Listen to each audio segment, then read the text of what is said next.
Community of Content Creators of the Year, the nominees are Content Creators Club of Cagayan, Isabela Vloggers Society, Frontcam Multimedia Artists, and Ilocos Norte Vloggers. With a combined score of 89.5 based on public votes and judges' score, the winner for Community of Content Creators of the Year award goes to Frontcam Multimedia Artists.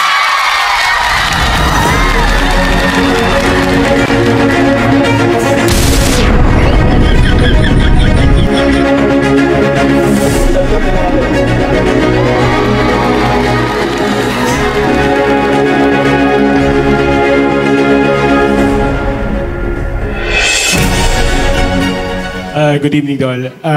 I'm about to leave kasi yung bus ko paalis na ng 10 o'clock and I have wedding gig tomorrow. Pero okay lang. It worth the price. It worth the waiting.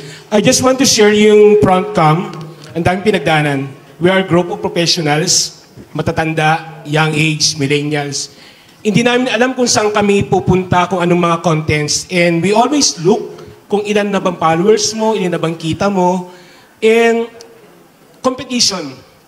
And one thing we have learned with this vlogging, we were inspired by vloggers of Tuguegarao. We look up to you guys, the unity, the humility, and everything. That's why from Ilocos, napupunta kami rito. I myself, as a GMA stringer, and kanina lumabas yung bar exam, hindi ako nag-exam, pero ang dami kong inabangan, pero wala ako. Pero sabi ko, I need to be here kasi ang lakas ng spirit, ang lakas ng push to be here.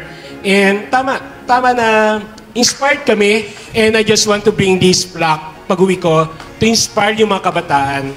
And alam ko na marami kami magagawa sa community with the kind of endeavors na meron kami. And ito lang masasabi ko, keep on going. Kapag wala na naniniwala sa inyo, may natitira pa rin naniniwala sa iyo, ang sarili mo. Ang mahirap kapag hindi ka na mismo naniniwala sa sarili mo, ano pa nga bang silbi ng pag-vlog? So, this is for to all of us, to Ilocos Norte, sa lahat ng mga Ilocano, and sa lahat ng mga taong gustong mangarap. Sabi nga nila, mga tupad nga, natutupad, di ba? Ang daming tupad, nagkalat. May kanya-kanyang pangarap tayo na kailangan matupad. Thank you so much. Congratulations once again to our winner. And now we call back on stage